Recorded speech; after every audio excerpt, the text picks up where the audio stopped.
आता ही कारल्याची भाजी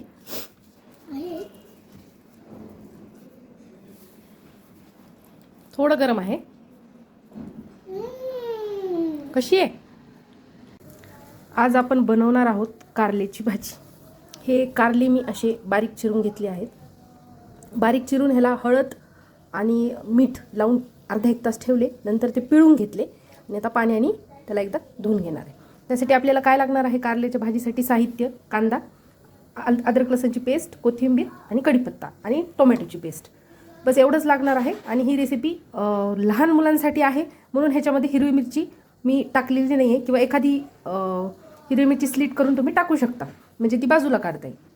तर ठीक आहे, चला तर करूया कारल्याची भाजी. तर सर्वात आधी आपण थोडं तेल टाकून, मी असं मेजरिंग स्पून घेते, कारण की तेल किती आपण टाकत आहोत ह्याचा अंदाज येतो.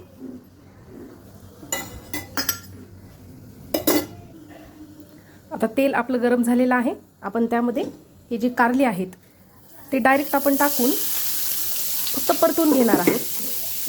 आणि आपण भाजीला जेवढं तेल लागणार आहे त्याचा अर्धा आपण आता फक्त परतून घेताना टाकणार आहोत, आणि अर्धं आपण जेव्हा त्याला फोडणी घालणार आहोत कांद्याची, टोमॅटोची, त्यावेळेस आपण अर्धं तेल घालणार आहोत. तर आता हे आपण असंच परतून घेणार आहे. ह्याला परतायला वेळ लागेल, एक 5 मिनटं तरी लागतात. थोडं तुम्ही आधेमध्ये गॅस जो आहे तो मंद करू शकता, मीडियम करू शकता.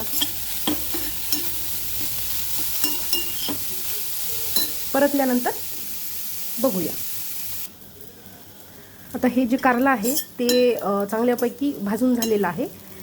हे कारलं भाजायला नाही म्हणलं तरी थोडा वेळ लागतो. तर तोपर्यंत जसं की तुम्ही कांदा चिरून घ्या, मी पीठ तिमून घेतलं आहे, म्हणजे ते बाजूला बारीक गॅसवर तो छान खरपूस होतं. वेळ घेणारे काही भाज्या वेळ घेणाऱ्या आहेत, पण ते खाऊ वाटल्या पाहिजेत अशा बनवण्यासाठी वेळ लागतो, बाकी काही नाही. आता आपण कारले बाजूला काढून घेतले आहेत आणि आता आपण भाजीच्या फोडणीची तयारी करणार आहोत. जसं की मी सांगितलं, अर्धं तेल आपण आधी टाकून घेतलं होतं.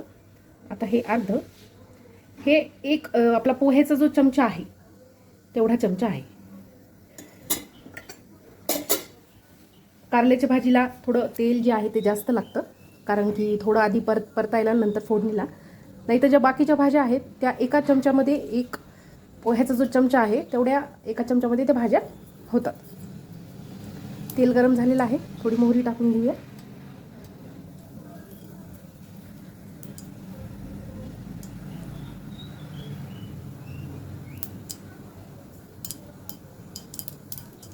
मोहरी तडतडली, थोडे जिरं, कढीपत्ता आणि कांदा. लक्ष असू द्या, कांदा थोडा जास्त टाकायचा आहे आपल्याला, कारण की कांद्यामुळं गोडपणा येतो आणि टोमॅटो टाकल्यामुळं थोडासा आंबटपणा येतो. तर त्याच्यामुळं भाजी कडू लागत नाही, थोडीशी आंबट गोड लागते आणि मुलं आवडीनं खातात. आता हा कांदा परतून घ्यायचा आहे आपल्याला. हा छान परतून घ्यायचा आहे. ह्याचा जो कच्चपणा आहे तो निघून गेला पाहिजे एवढा. आणि मग ह्यामध्ये अद्रक लसूणची पेस्ट टाकून घ्यायची. आता आपण ह्यामध्ये अद्रक लसूणची पेस्ट टाकून देऊया आणि परतून घेऊया व्यवस्थित. त्याचा जे कच्चपणा आहे तो निघून जाऊपर्यंत परतून घेऊया.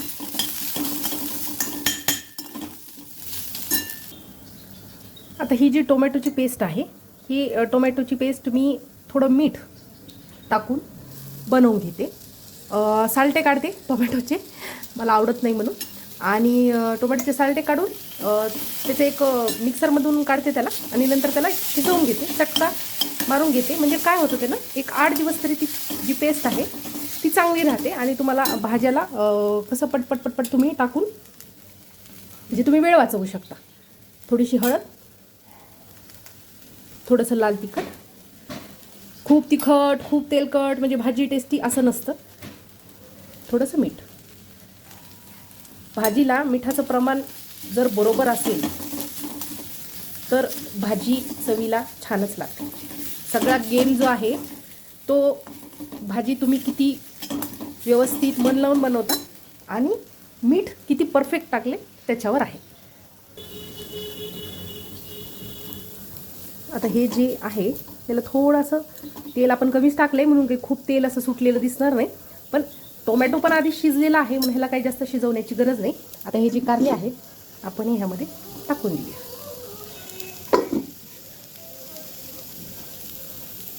कारल्याचं बी मी घेतलेलं नाही आहे कारण की कारल्याच्या बीमध्ये काही नसतं, आपल्याला त्यातून काही मिळत नाही. त्यामुळे मी कारल्याचं बी किंवा कशाचंच कुठल्याही भाजीचं बी मी वापरत नाही. आता हे जे आहे ह्याला झाकून तुम्ही एक वाफ देऊ शकता. ह्याच्यामध्ये तुम्ही एक छोटासा गुळाचा खडा टाकू शकता. कारण की काय होतं ना, टमाटर जर गावरान टमाटर असेल तर ते आंबट होतं, खूप छान आंबट होते भाजी. त्याला थोडं आंबट गोड आपल्याला करायचं आहे म्हणून मी त्याच्यामध्ये एक गुळाचा खडा टाकलेला आहे. म्हणजे भाजी ही आंबट गोड छान होते. आणि जर कारलं कडू लागलं तर आंबट गोड आणि कडू अशी होते, पण तरीही ती भाजी खायला छान लागते. तर आता आपण ह्याला झाकण ठेवून एक छान वाफ काढूया. आता ह्याला आपण थोडी वाफ काढलेली आहे. आता ह्याच्यामध्ये थोडासा दाण्याचा कूट टाकून घेऊया.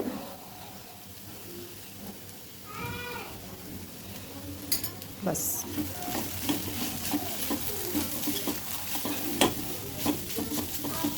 थोडीशी कोथिंबीर टाकून घेऊया.